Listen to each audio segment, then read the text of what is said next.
Hi, I'm John with Prima Coffee, and today we're going to talk about basic cleaning and maintenance on the grind chamber of the KR1203 and KR1403 grinders. Today we'll be looking at a KR1203 grinder, but it's very similar to the KR1403, so a lot of what we're doing here today is going to be the exact same procedure as what you would do on the KR1403. So the first thing we're going to do is we're going to remove the hopper to get access to the grind chamber. Lift up the lid, and you'll remove the 4 flathead screws on either side of the grinder.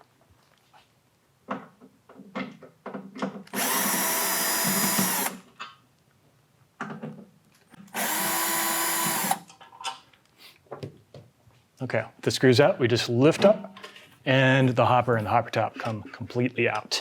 The next thing we need to do is we need to remove the stationary Burr carrier. It is down in the grinder, so we need to have a little bit of reach. Usually I will use a longer, thicker screwdriver. I don't like using the mechanical screwdriver for this because it's very easy to drop the screws down into the base of the grinder. If you do that, you can retrieve them, but then you're adding some extra work. So just go slow and take these out with some caution.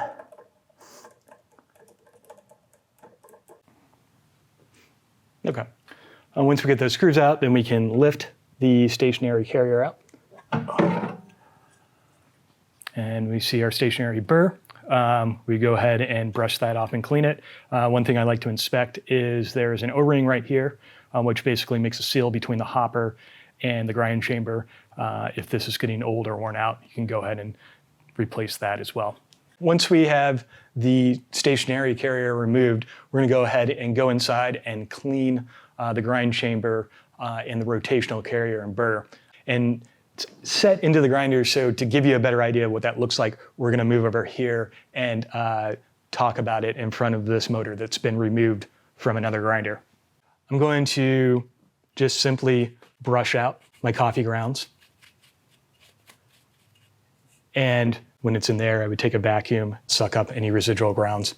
I want to look closely at this, which is the transition tube that leads out to the discharge tube. If this is torn or ripped or is misfigured, in other words, not making a nice circle like this, we want to try to replace that part because that can cause unwanted clogging. Other things to look at are the condition of the burrs. The 1203 burrs at about 800 microns are rated to around 15,000 kilograms. If you're not keeping track of your coffee, you can usually feel a particular dullness, especially on the inner sides of the burrs. If you're getting lots of clogging or lots of fines, it's probably a sign that your burrs are getting dull and you might need to replace them. The other thing to look at is the wings on the carrier. These push the coffee around and they have a very tight tolerance to the inside of the grind chamber. If they are starting to wear on the sides that are next to the grind chamber, inner side of the grind chamber, then we need to replace this carrier, otherwise we'll get clogging. A way to check this, it's really easy, is we want to make sure that we maintain a little less than 1 millimeter of space between the end of the wing and the inside of the grind chamber. So I take 2 standard business cards and I put them together, and then I check. It should take some force to push them in. I can take 1 and easily fit it in. 2, I can't really get down. If 2 are going in very easily, then that is a definite sign that the end of your wings are worn and it's time to replace the rotational carrier.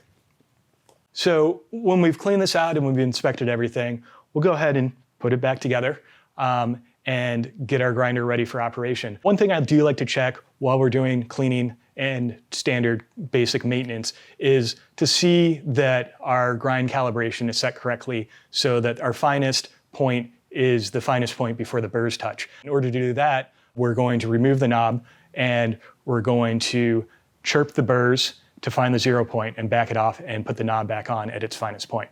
I'll go ahead and show you how to do that. So before I take the knob off, I'm going to turn it all the way to the coarsest setting. And then I'm going to go ahead and remove the knob by removing this flathead screw.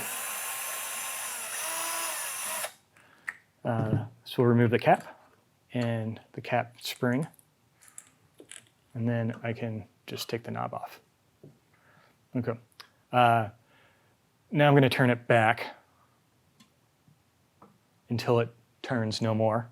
And then I'm going to go back to the left a little bit. Basically what I was doing was finding the point where the burrs are touching, backing that off a little bit. I'm going to plug in the grinder, and then I'm going to turn it on. Okay, so then I'm going to go back to the right until I hear the chirping sound, and I'm going to back that off a little bit. Once we do that, we know that we have gotten to the finest point that the burrs can be in, the closest point that the burrs can be in before the burrs are touching. So we got that. I'm going to take my knob, find the one setting, the Turkish setting, and I'm going to place it back on so that the indicator is pointing to that finest setting.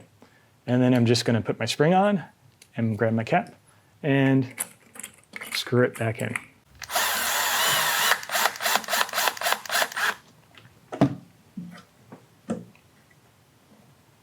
We have completed the cleaning and maintenance of the 1203, 1403 grind chamber, put the grinder back together, check the calibration, and we're good to go. I'm John with Prima Coffee, and thanks again for watching.